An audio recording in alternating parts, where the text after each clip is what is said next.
ഈ തുള്ളിച്ചാടി പോകുന്നത് ഓച്ചിറ അമ്പലത്തിലോട്ടാണ് കേട്ടോ. കവല വരെ 2 വീലറെ പോയിട്ട് അത് കഴിഞ്ഞിട്ട് ബസ്സിന് പോകാനായിരുന്നു പ്ലാൻ കേട്ടോ. അതുപോലെ തന്നെ നടന്ന് അവിടെ ഒരു സ്ഥലം ഉണ്ടായിരുന്നു, രാജേഷിന്റെ ഒരു ഫ്രണ്ടിന്റെ കടയുടെ ഫ്രണ്ടിൽ വെച്ചിട്ട് ഞങ്ങൾ ഇതാ നടന്ന് ബസ്സിന് കയറി വന്നു കേട്ടോ.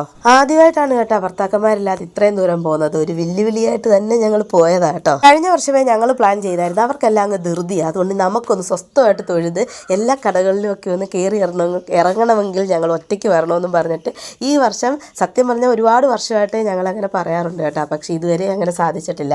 ഈ വർഷം രണ്ടും കൽപ്പിച്ച് ഞങ്ങൾ ഇറങ്ങിയതാണേ.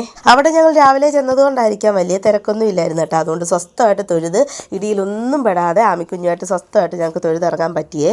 ഈ കഴിഞ്ഞ വർഷം വരെ ഞാൻ ഓച്ചിറ അമ്പലത്തിൽ പോകുമ്പോഴത്തേക്കിന് ആ കയറുമ്പോൾ ഒരു ഗണപതി അമ്പലമുണ്ട്. ആ ഗണപതി അമ്പലത്തിൽ തൊഴുത് നേരെ ആൽത്തറയിലെല്ലാം തൊഴുത് ഇറങ്ങി വന്നതിന് ശേഷമാണ് അയ്യപ്പൻ്റെ അമ്പലത്തിലും ഭദ്രകാളി അമ്മയുടെ അടുത്തും തൊഴുത് ഇങ്ങനെ ഇറങ്ങുന്നത് കേട്ടോ. അപ്പോൾ ഈ വർഷം രേഷ്മ എന്നോട് പറഞ്ഞു അവരവിടെ ഭജന ഇരിക്കുന്നുണ്ട്, അപ്പോഴത്തേക്കിനുമാണ് അവിടുത്തെ തിരുമേനിമാരെ പറഞ്ഞു കൊടുത്ത് എപ്പോൾ ഇവിടെ വന്നാലും ആദ്യം ഗണപതിയെ തൊഴുത് അത് കഴിഞ്ഞ് അയ്യപ്പനെ തൊഴുത് അത് കഴിഞ്ഞ് ഭദ്രകാളി അമ്മയെ തൊഴുത് അതിന് ശേഷം വേണം ആൽത്തറയിൽ വരാനെന്ന് പറഞ്ഞു കൊടുത്തിട്ടുണ്ടായിരുന്നു കേട്ടോ. അതുകൊണ്ട് ഈ വർഷം ഞങ്ങൾ അങ്ങനെയാണ് തൊഴുതത്. പിന്നെ കാഴ്ചകളൊക്കെ പോകുന്നതിൻ്റെ 2 ദിവസം മുന്നേ ആയിട്ട് തന്നെ ഞങ്ങൾ ഇങ്ങ് എത്തി കേട്ടോ. കാഴ്ചകൾ 12-ാം വിളക്കിന് ശേഷം കുറച്ച് ദിവസം കൂടെ കാണും.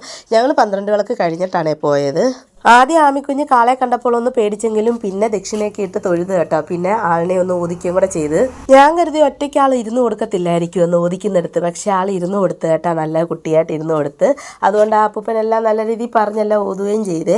പിന്നെ അവസാനത്തെ ആൾത്തറ വന്നപ്പോഴത്തേക്കിനും അവിടെ പേരും നാളും പറഞ്ഞ് പാടിക്കുകയും ചെയ്ത്. അത് കഴിഞ്ഞ് ഇങ്ങോട്ട് വന്നപ്പോൾ ആമിക്കുഞ്ഞിന് ഒരു ഐസ്ക്രീമും മേടിച്ചു കൊടുത്ത്. ആമിക്കുഞ്ഞ് പിന്നെ ഒരു ബഹളം ഇല്ലാതെ അവിടെ എല്ലാം നടന്നേ. ഞങ്ങൾ പിന്നെ ചെന്നപ്പോഴേ അവിടുത്തെ അന്നദാനം കഴിച്ചായിരുന്നു കേട്ടോ. കഞ്ഞി മുതിരയായിരുന്നേ. അത് കഴിച്ചതുകൊണ്ട് ഞങ്ങൾക്ക് വലിയ വിശപ്പില്ലായിരുന്നു. അതുകൊണ്ട് പിന്നെ ഞങ്ങൾ ഐസ്ക്രീമും കഴിക്കാൻ നിന്നില്ല കേട്ടോ. ആമിക്കുഞ്ഞിന് മാത്രമേ അപ്പം മേടിച്ചു കൊടുത്തുള്ളേ. പിന്നെ ഞങ്ങൾ അങ്ങോട്ട് കടകളിൽ അങ്ങോട്ട് കയറാൻ തുടങ്ങിയേ. ബാക്കി ഇനി അടുത്ത വീഡിയോ കാണാം. ടാറ്റാ.